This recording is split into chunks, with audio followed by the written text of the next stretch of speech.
Síðan kemur hér lýsing á 9 af þessum jólavættum að vestan. Þær eru nú svolítið fleiri og þær eru taldar upp svona í lokin. Og fyrst það Bjálfansbarnið. Og þarna, hérna á veggnum er ég búinn að hengja upp myndir sem að hún Marsibil Kristjánsdóttir, mágkona mín að vestan, listamann á Þingeyri, hún teiknaði þessast myndirnar í bókinu og þetta eru frummyndirnar sem eru þarna. Virkilega skemmtilegar og flotta myndir. Bjálfansbarnið. Ég heiti Bjálfansbarnið, en barnið telst nú vart. Er láturmildur hrekkjóttur með hári grátt og svart.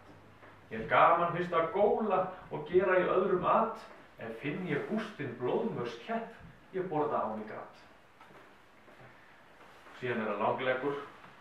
Ég er með, ég lesum þetta fyrst ég á vestfisku, þetta er langleggur. Ég er með langa leggi, langnefja og mjór. Af öllum mínum ættbálki er engin svona stór. Ógnar mikið enni, alskegg svart og hvítt.